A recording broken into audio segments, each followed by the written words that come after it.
else are we supposed to start the podcast? Welcome, Thursday listeners, to the favorite part of our week, which is hearing from you. Love, love, love the voice memos. They are so much fun, and we want to get to know each of you better. So please join us behind the scenes on our Patreon site. Is it called site? No. Okay, sorry, Kylie. Please just join us on Patreon. Does that work? Yeah. I'm starting to sound like one of those middle-aged people that call like the Target. I'm going to the Target. The instead of TikTok. Target. Shit. Yeah. Shit. Pumps is supposed to do that, not me. I'm way too technologically savvy to make a mistake like that. Well, then why don't you start the show? You're the star. You start it. Error-free, Pumps, you start the goddamn show. Welcome. Kylie, do we have... That's your welcome? Well, I don't know. You've already said all this stuff. I wasn't going to say it again. I like that one. Welcome, Kylie. That's how you should always start it. Welcome, Kylie and Richard and listener. We are dying to hear what your I've had it's were so that we can grow our list of petty grievances. Oh, that was good, Pumps. No wonder you're the star of the show. That's right. All right, Kylie, who's first? Up first, we've got Sarah E. I have fucking had it with mom groups on Facebook. Never in my life have I ever witnessed such a dumpster fire of grown-ass women. Your kid has a rash on his ass cheek? Take a picture of it, post it on Facebook, and ask what it is. Your kid projectile vomited all over the back seat of your minivan on the way home from T-ball? Post a picture of it. Ask if a bug's going around. Obviously, there's always a fucking bug going around because your sniveling shitbag of a kid puts his grimy little hands in every fucking thing, then picks his nose and eats his fucking boogers, Janet. And you know what I've really had it with on the mom groups? Meal trains. This bitch in my neighborhood is having a minor surgery. Don't worry, we know every single detail of every goddamn ailment she's ever had. And she has the audacity to create a meal train for herself. She has a husband and 3 teenage boys. Are you kidding me? Fucking had it. What's this gal's name? Sarah? We need Sarah to come to Oklahoma City and be our friend. Sarah, that is so good because that just like speaks to the core of my being. I mean, a meal train? Are you fucking kidding me? Hate meal trains. Hate them. Well, I have never participated in one because, as we all know, I don't cook. Right, but you could send like a gift card to DoorDash or something. Here's the deal. The people that need meal trains are not upper middle class, wealthy white women. Right. They don't. So I'm not giving them a meal train. I'm not doing it. Especially if they have 3 teenage kids and a husband that has a car. I mean, like, go get your own food. Everybody has their own like family. And I remember when I had my second child, people brought over food. Guess what happened? Nobody ate it. Right. It didn't get eaten. And then I hate it when women grandstand about like, oh, when I make my lasagna, I do a little layer of honey or whatever the ingredients is. Like they have fucking cracked the case on it. And I'm like, put a sock in it. Yeah. Nobody wants to hear about your recipe and how much better of a chef you are than everybody else. Right. No, it is grandstanding, no doubt. And the Facebook page with all the kid ailments. Thank God We when didn't our have kids that. were super young. I think I joined Facebook in like 2009 and we were all so dumb when we first got on it. Like we used it to communicate like Gen Xers. It'd be like, hey, what are you doing? Right. And it would write and comment. Now it's evolved into much more than that. Like, now it's you would never communicate with anybody on Facebook. But I mean, unless you're complete red flag nut job. But kids throwing up is not post worthy Or novel. No. Do you remember though when our kids were little, since my oldest had all kinds of ailments and we all had the same pediatrician and they would call me and say, okay, this is what's happening. I would diagnose him and then they would tell the pediatrician that I diagnosed him and he would get so mad at me. And I was like, but am I right? You're a total hypochondriac. I'm not a hypochondriac. Your kids are total hypochondriacs. It's unbelievable. I remember when your kids were super little, my kids were super little, I'd go over to your house and my kids were going to spend the night or something. Then we were going to stay up and have some wine and smoke some cigs. And you would have on your house on Whippoorwill, you had that little part like Peninsula Island and you would line up for each child all the medications they were on. And it was unbelievable. Like singular. Yeah, I remember It was that. like, here's Emily's line of pills, here's Sam's line of pills, and here's Luke's line of pills. And it was like, I mean, at the time, it's like they're 2, 4, and 6. And they're each taking like 7 pills per child. And I remember just thinking, I don't think it was that it many. was, I think you're exaggerating. I absolutely am not. You're You a are hypochondriac I'm pill not a pusher. hypochondriac. Yes, you are. No, I'm A not. hypochondriac, I'm not. Oh my gosh. pediatric pill You're the pusher. worst. You're the worst. I hate you. I hate you more. Kylie, who's next? Up next, we've got Mackenzie J. Jen and Pumps, I am coming at you from Wisconsin, and I have absolutely had it with getting up to the goddamn register and the cashier asking, would you like to donate $1 and join the fight to end cancer with the American Cancer Society? Then I look like an evil bitch. Right. Saying, no, thank you, not today. I mean, this literally just happened to me. I'm at Walgreens, and the kid behind me says loud enough for everyone to fucking hear. He looks at his mom and he says, I hope you choose to donate, Mom. Then I feel the need to defend myself and like, no, I do donate and whatever. But it's just like, I would have loved to look at him and say, fuck you, kiddo, and fuck Walgreens corporate and all of their goddamn tax write-offs. But yeah, I have just absolutely had it. That's fantastic because that happened to me this very week. And I always say no. It's forced philanthropy. Right. And here's the deal. Walgreens is awful from the jump. That is such bullshit. It is. It is forced philanthropy. Yes. Walgreens goes trotting around making billions of dollars in revenue. And instead of them being the philanthropic fuckers that they want us to be, they need to do it. I'm tired. All the tipping stuff we talked about a Right. couple Same episodes thing. ago. What this is corporations putting the burden of all of this stuff on working class people. And I guarantee you they're tax dodgers because all the tax breaks are for corporations like this. And they pay their employees probably minimum wage, which hasn't been raised in like a decade. Right. So then instead of them saying, hey, you know what, American Heart Association, American Cancer Association, here's $1 billion because we have like hundreds of billions. Right. We're gonna guilt our customers into donating, and we're going to make them look like assholes when our Right. cashier calls it out. So here's what I have to say to Walgreens and to CVS. Pay your employees more and you donate the money. Right. I don't want to be forced into philanthropy nor shamed into philanthropy. I want it to be my choice. Right. Well, it's the shaming. It's just the shaming, like that you have to say no. Like some places you go and it'll say, do you want to donate? And you can just hit no. There's not any That communication. needs to be removed. 100%. That needs to It's be bad, removed. but it's worse when they ask you. And then you've got that little fucker. I mean, I wish she would have just turned around and slapped the shit out of him. And his mother was probably like, oh, little Johnny, I mean, you just know she was awful if he felt liberated enough to say that loud enough for her to hear. What a little He's a fucker. little shit. I wonder if his mom pushes pills on him. Fuck off. That is the They biggest. were at Walgreens. I don't go to Walgreens. I've boycotted Walgreens years ago. I hate that place. You do? Why? Because you always have to stand in line. I mean, I just hate everything about it. What about CVS? I don't like that either. I mean, if I have to go in there, I might, but it would be like gun to my head. Well, I think that she's onto something with the forced philanthropy. I think it goes right there with the tip jars. Starbucks, pay your employees a livable wage because Congress isn't going to fucking do shit about it because they're too busy harassing drag queens.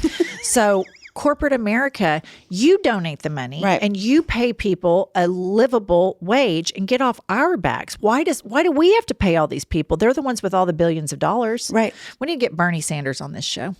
I'll work on it. Thank you. Yeah, I'm sure he'll be first one up. I think he's probably had it with a lot of shit. He would probably be the king if I've had it. Totally. Okay, Kylie, who's next? I've Had It is sponsored by BetterHelp. Jenny, as you know, I have been struggling my whole life with raging codependency, but it wasn't until therapy that I was able to identify this about myself. I've had the same struggles, Pumps. Being in a relationship with a recovering alcoholic, I felt helpless and alone at so many points in my life. I personally have benefited so much from therapy. I had to really dig deep about myself in order to grow. Yes, growing emotionally is such an important part of adulthood. If you are thinking of starting therapy, give BetterHelp a try. Discover your potential with BetterHelp. All you have to do is fill out a brief questionnaire to get matched with a licensed therapist, and you can switch therapists at any time for no additional charge. Again, discover your potential with BetterHelp. Visit betterhelp.com/hadit today to get 10% off your first month. That's BetterHelp, HELP.com/hadit. Up next, we've got David B. Hey everyone, hope you're doing well. I just wanted to say what I've had it with is the QR codes at restaurants. First of all, it's not convenient for me to see an entire fucking menu on this tiny screen. I can't do it. Second of all, COVID is over as far as it pertains to the safety of shared pieces of paper. I think we can all agree on that. Third of all, it's gotten to the point with some of these restaurants that they want you to order from your phone, order additional things from your phone, like if you need another drink, and then pay for your phone. If I wanted to sit on my fucking phone for an hour to get something done, I would have just stayed at home. I just want someone to help me. And I just want a regular menu. Is that too much to ask? I'll pay whatever you want. David, 100% right. I hate the QR code menu. I refuse to do it. And I will sit there and say, I need you to bring me a real menu. She's like, well, you can find it on the QR card. And I'm like, I can't. I need a menu. I mean, they act like they're so butthurt about it. But oh my God, it drives me insane, the QR code. I know we need to keep some semblance of things. Like technology is great. It's great that Siri's so goddamn smart. Right. She knows everything.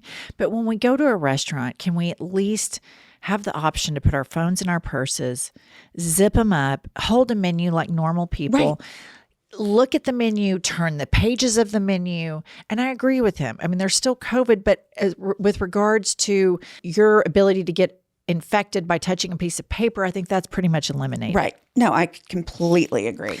And then he brings up another point. Some of these restaurants have started this whole thing where you sit down and there's like a little iPad type thing on the table, and you order your food from that, and then you pay your bill from that, and then somebody brings it out. And I just think at some point we have to have some semblance of lack of technology. Right. Because honestly, part of the going to dinner is people putting their phones up at the table. Yes. But you're creating an atmosphere that everybody has to have their phone. Like when we go on our Thanksgiving trip, Right. listener pumps her kids, Josh, myself, my kids, we all go on Thanksgiving together. And we go to dinner every night. We rent a nice house. We go to dinner every night, and we make everybody put their phones up. No phones at dinner. And we all talk and engage. And then if there's the QR code, it's a dick over to people that are trying to say, hey, for 45 to 50 minutes, possibly an hour and a half, if we're feeling ambitious. Right. That's ambitious. Can we keep the phone up? And then they're cramming these QR codes. Right. No, it's horrible. And I do think you're in such a quandary if you're at one of those places that you order your food, you order a refill, and you pay all from your iPad. Do you really want to tip 20%? But then you think, well, that's not the server's fault. Yeah, the corporation is greedy as fuck and making us pay for what they should be paying them. Right. And that's the deal, listener. It's a common theme, the last two callers. Corporate America is dicking us over and making us pay their employees the salaries when they have billions of dollars. Right. And I'm sure right here, right now from this podcast, we'll get a lot of resolution on that subject. I bet Congress is already getting to work. Immediately acting. Immediately. Because, Yes. I mean, those people are sharp as tacks over there in Washington, D.C., let me tell you. Okay. Last one is Jessica S. So first of all, I just want to say that I really love you guys. When I have to travel for work, you really make things interesting. But okay, enough of that shit. So what I've had it with is when there is a lot of traffic, especially in the afternoons, getting off work, and there's a line of traffic, and some fucker wants to come up the side of everyone else just so he can jump in front of you. Absolutely not. I will not let it happen. I will inch so close to the person in front of me that you can't put a fucking piece of paper in between us before you get in front of me. Or like on the interstate when there's a line of traffic and traffic stopped and people want to come up on the shoulder. Like, I really hope that you get a flat tire on whatever trash is on the fucking side of the interstate. And I hope that you don't have AAA.